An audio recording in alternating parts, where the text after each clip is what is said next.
चलिए उसे निकालिए। Class 8, good morning. क्लास 8 में हम लोग आज पढ़ेंगे कोटर और कुटीर। बहुत मेरी क्या करूं, मजबूरी की समय लेकर के थोड़ा पढ़ाने से संतुष्टि होती है, जल्दी जल्दी भागने से संतुष्टि नहीं है। तो आज हम लोग इसको समाप्त करेंगे क्योंकि एक पैराग्राफ बचा हुआ है। हम लोग पेज नंबर देख रहे थे 37, कोटर और कुटीर।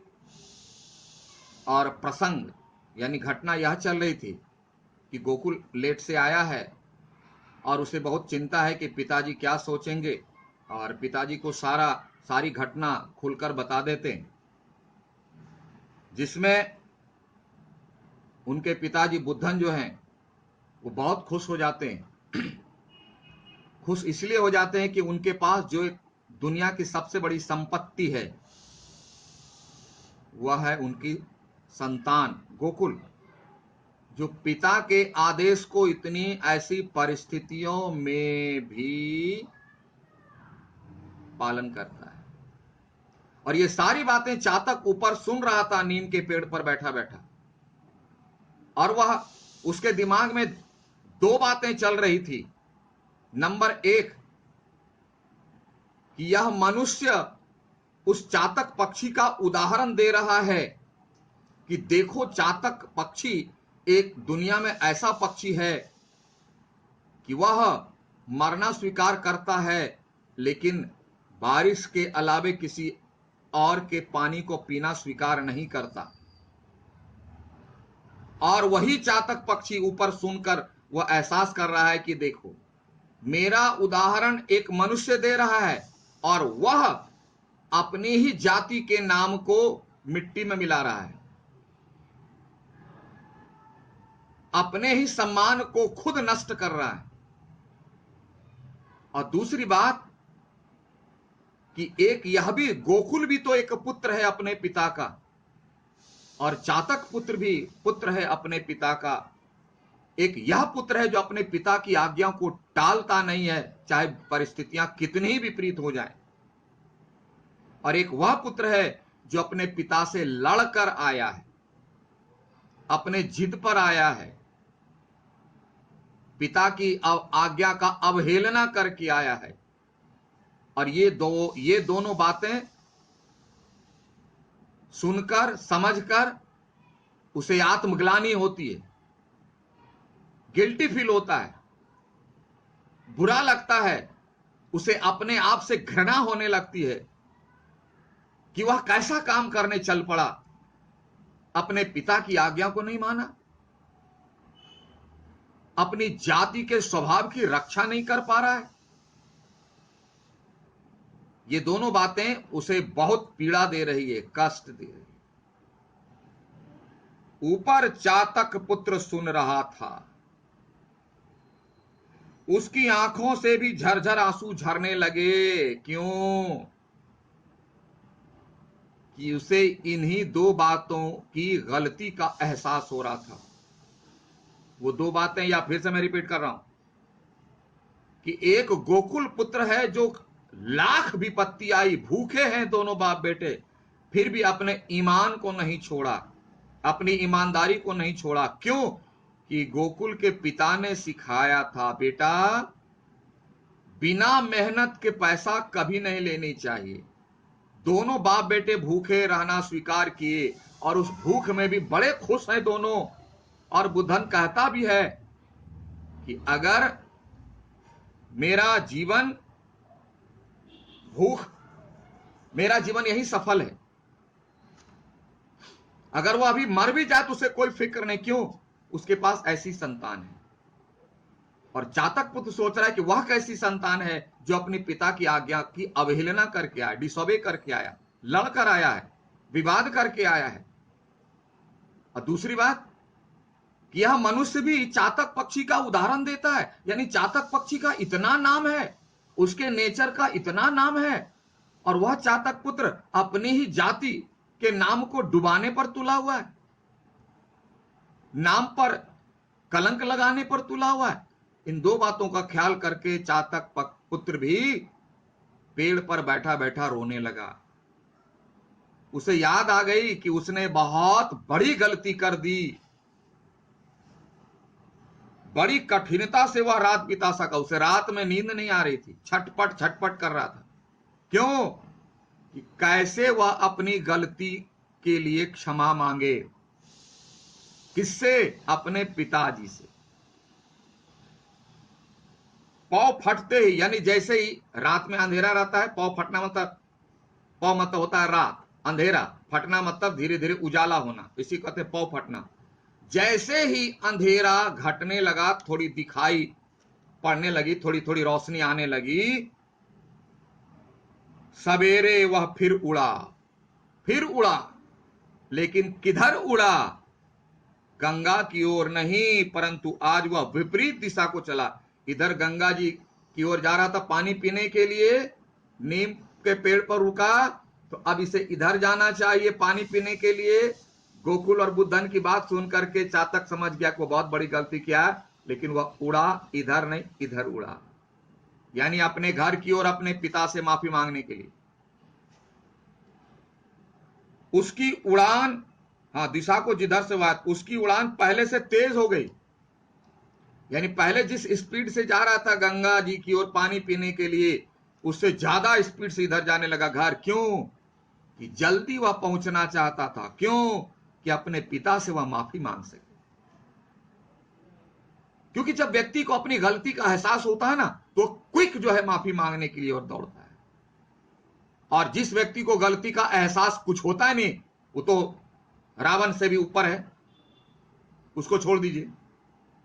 यहां अच्छे लोगों की बात करें, तुरंत फिर भी अपने कोटर तक पहुंचने में 4 दिन की जगह 7 दिन लगे। 4 दिन लगना चाहिए, तेजी से दौड़ रहा है, फिर भी 7 दिन लगे। क्यों? भूखे प्यासे। अब उसी स्पीड में तो जा नहीं सकेगा ना। दिन बढ़ रहा था तो भूख प्यास, शरीर की ताकत घट रही थी, इसलिए ज्यादा समय लग गया। लेकिन इसका परिणाम क्या निकला? दूसरे दिन से ही मेघों ने उठकर ऐसी झड़ी लगा दी, यानी बारिश शुरू हो गई। चातक पक्षी की तपस्या का फल मिलना शुरू हो गया कि बीच बीच में कई जगह रुककर ही वह वहां तक पहुंच सका। वहां से उड़ा था तो दूसरे दिन बारिश होनी शुरू हो गई, और बारिश होनी शुरू हो गई तो चातक पक्षी क्या करता था? रुक जाता था। बारिश में चल नहीं पाएगा, उड़ नहीं पाएगा, और ऊपर से इधर से जाने में तो भूख प्यास लगी थी, प्यास से तो हालत खराब थी। और इसके बाद कहानी समाप्त यही है, लेकिन मैं कहानी को थोड़ा आगे ले जाता हूं। वह वापस अपने पिताजी के पास गया है, चातक पुत्र, माफी मांगा है कि पिताजी, अब मैं 2 काम कभी नहीं करूंगा। मुझे समझ में आ गई बात। पहला काम कि मैं आपकी आज्ञा की अवज्ञा नहीं करूंगा, यानी आप जो कहेंगे मैं आपकी बात मानूंगा, उसको डिसोबे नहीं करूंगा। क्योंकि उसे समझ में आ गया है कि पिता क्या होते हैं और वो पुत्र के लिए क्या चाहते हैं। कभी गलत सलाह नहीं देते। और दूसरी बात, अपने स्वाभिमान की रक्षा करना, अपने सम्मान की रक्षा करना। चातक पक्षी का सम्मान यह है कि पूरी दुनिया, मनुष्य, पूरी दुनिया, जो भी हमारे भारतीय संस्कृति में चातक पक्षी को बड़ा ही तपस्वी माना गया, दृढ़ संकल्पी माना गया। वह अपनी प्रतिज्ञा से हिलता नहीं, उसका बड़ा नाम है। मनुष्य भी उदाहरण के रूप में पेश करते हैं उसे। ये 2 बातें समझ में आ गई, इसलिए आपके लिए संदेश है बहुत बड़ा कि आप भी अपने पेरेंट्स के ऑर्डर को कभी डिसोबे नहीं करेंगे।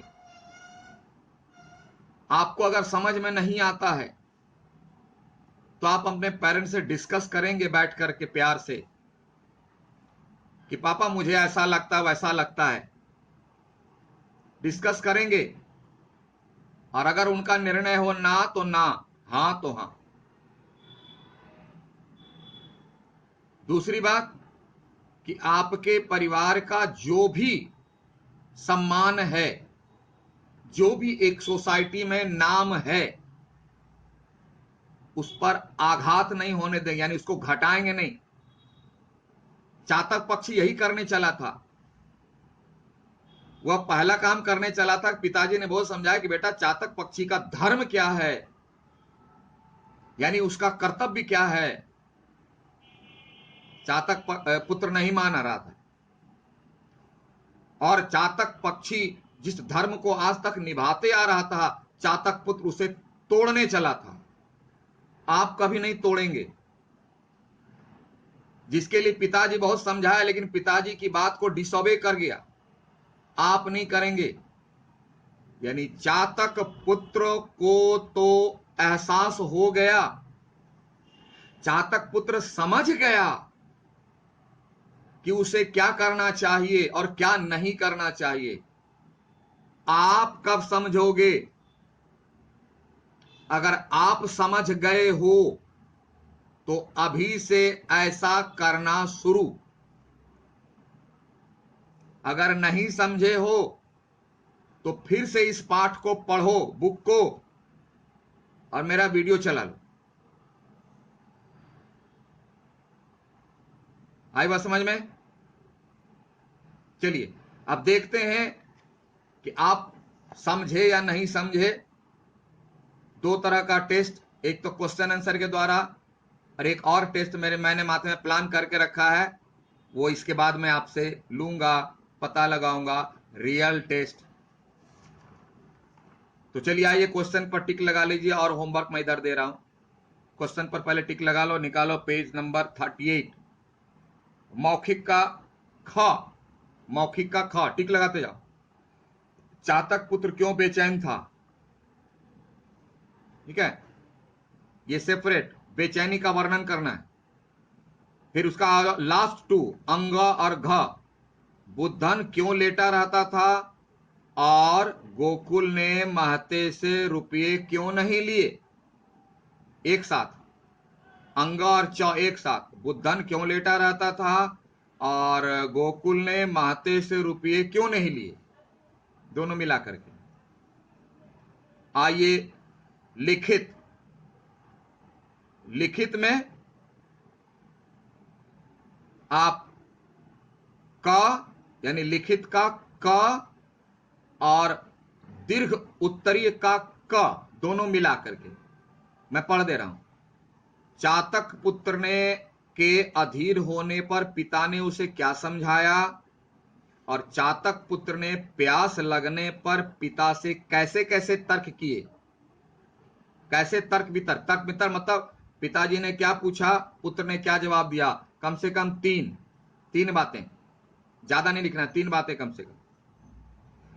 फिर आगे आइए, घ, घ, बुद्धन गोकुल, लिखित का घ, बुद्धन गोकुल का इंतजार शाम होने पर क्यों कर रहा था, इसको जोड़ दीजिए दीर्घ उत्तरी का ग से, यानी 3 नंबर से। गोकुल का किस्सा सुनकर बुद्धन क्या बोला, मैं पढ़ रहा हूं जॉइंट वाला। बुद्धन गोकुल का इंतजार शाम होने पर क्यों कर रहा था और गोकुल का किस्सा सुनकर बुद्धन क्या बोला। ठीक है, अब आइए लिखित का अंग, यानी लिखित का लास्ट। गोकुल को उस दिन मजदूरी क्यों नहीं मिली, और इसको जोड़िए दीर्घ का ख से। बटुआ मिलने पर गोकुल ने क्या किया। फिर से पढ़ रहे हैं, लिखित का अंग और दीर्घ का ख, यानी लिखित का लास्ट और दीर्घ का दूसरा।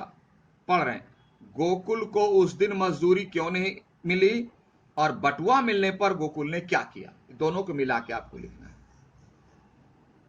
ठीक है, बात समझ में आ गई। और इधर थोड़ा सा इधर भी ध्यान दे देंगे, होमवर्क लिख लेंगे। चलिए लिखिए वहां कंप्लीटेड, आज का डेट मार दीजिए। ठीक है, okay, thank you. Have a nice day.